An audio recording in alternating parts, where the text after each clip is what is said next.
Hi, hello, welcome back to my channel, Govind English Teacher. Today, a great personality is with us. He is Nasim Rao sir, a retired teacher. He is one of the most five prolific bloggers for the British Council London, and also he got many awards and Bharat Book of International Records and Wonder Book of World Record holder.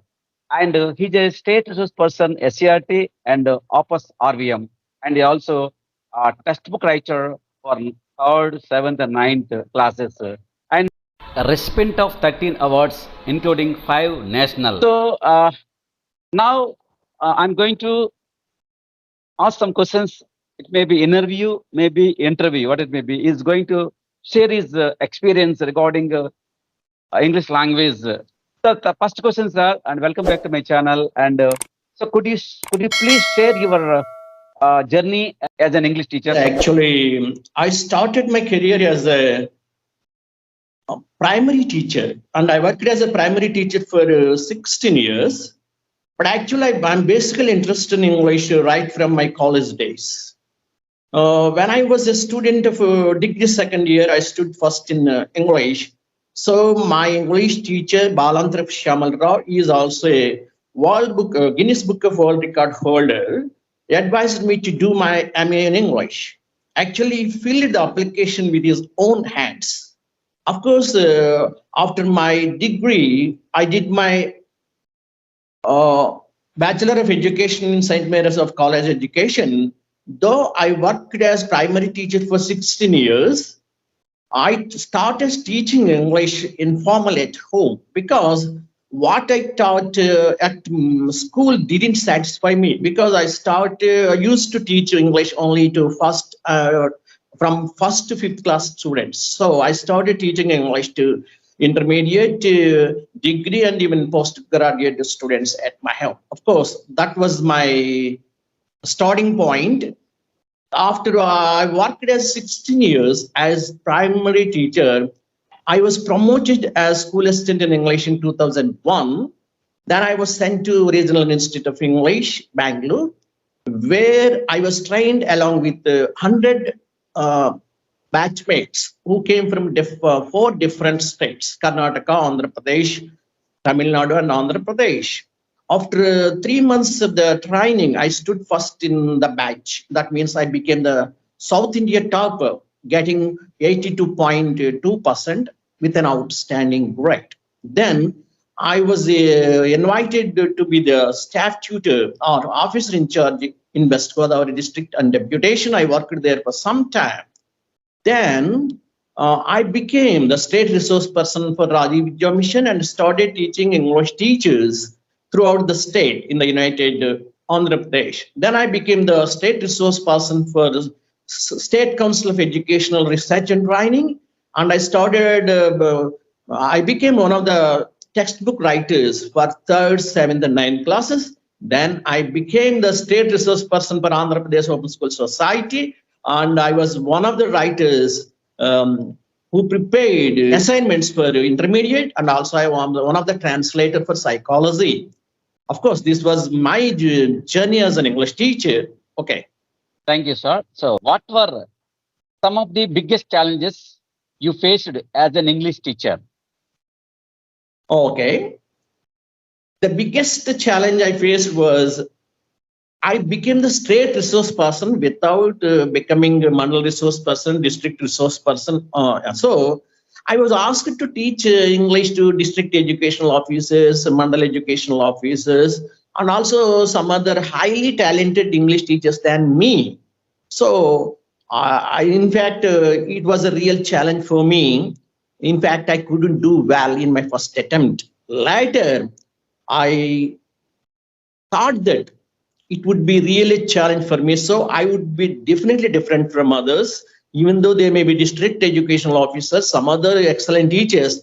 We should be in a way different from others. We should know something better than them. So I started refreshing my teaching methods. Of course, they may be as good as me in grammar and some other aspects, but as far as teaching methodology is concerned, we must be more informative, more talented than them. So I prepared in that from then on. I took up the challenge and I was successful in it. Then I was successful as a state resource person for nearly 16 years. Thank you, sir. So, as an English teacher, what strategies did you find most effective in fostering a love for English language and literature among your students? Yeah, that's a very, very wonderful question. All the teachers, especially good teachers, should have great love for his subject. If the teacher has great love for his subjects, definitely it will definitely influence his students. So a good teacher should not only teach his student subject, but also he start loving his students. For this, he has to invent new methods. He has to follow new strategies. He has to make himself abreast of new trends in the teaching field. He must use informal English in the classroom. You must be more conservative with your students. It is not enough if he completes the syllabus. It's not enough he teaches the lessons. He must use informal, native, and lively English right from taking attendance to leaving the classroom. This is a one way of attracting his students towards him. It is one way of making the students love his subject.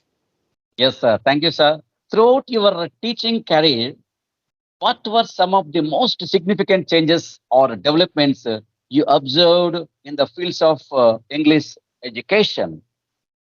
Yeah, actually, when I entered the teaching profession, actually, there was not much innovation. There was no internet. Actually, chalk and talk method is the only method we could use. Actually, an English teacher used to write something on the blackboard with a chalk, and the student used to write something in his notebooks. He had to depend more on the textbook.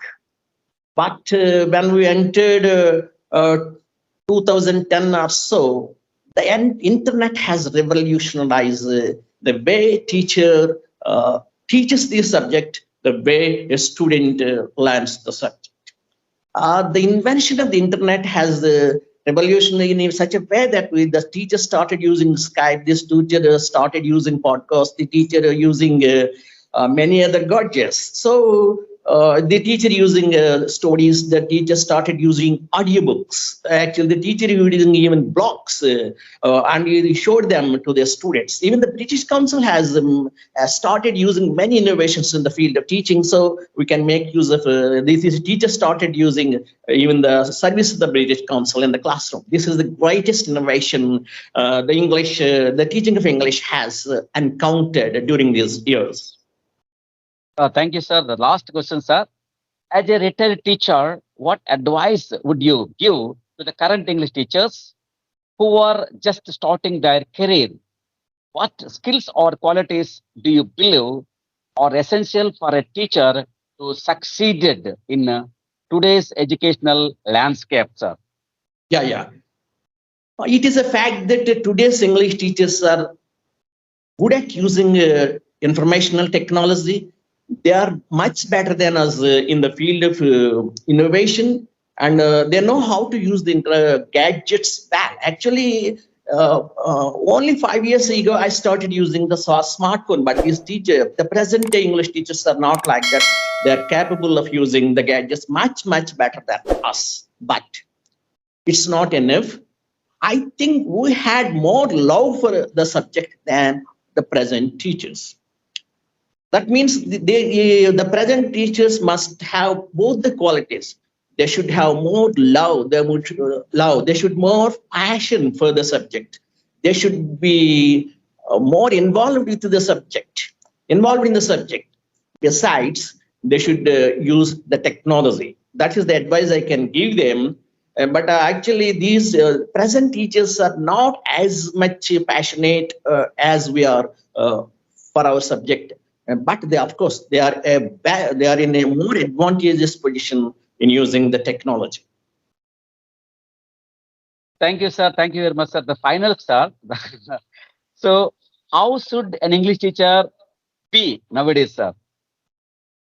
Okay, actually, the post of English teacher is a very, very glamorous one. Actually, in the staff room, English teachers are looked upon different from others. Actually, they are more knowledgeable, they are more informative, they are looked with reverence by the teachers because English is an international language. Only English teachers can have a window through their knowledge because using English they can become more efficient, more knowledgeable. They can update their knowledge not only in English in all aspects. So using this technology or using this subject as they are endowed with the teaching of English, that's a boon for us. That is a gift for us. So there should be an enlightenment to the students. They should lay a good foundation for the students. Because as a teacher, in fact, I taught English informal at home. Nearly 75 of my students became good officers, district educational officer, police sub-inspectors. They are working in the registers. Wherever or whichever office I go, they greet me. There are my students. Not I'm talking about the students I taught them formally. I'm talking about the students I taught them informally. So if the teacher has a real passion for the subject, if the teacher has genuine love for the subject and also for the students, he can create wonders. He can be a model to others. He can command great respect from the society. As an English teacher, I hope that the present generation teachers live up to the expectations. So thank you, Nasir sir, for your great motivational and influential, and you have inculcated among our English teachers, and this is a great, wonderful suggestion from you. And thank you, sir. Thank you for your great presence here, and also thank you for your sparing your time.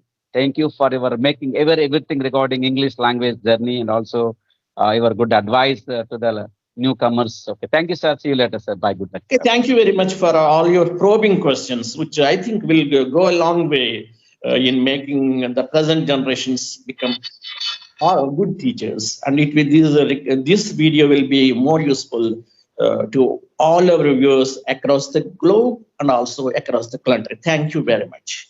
Thank you, sir.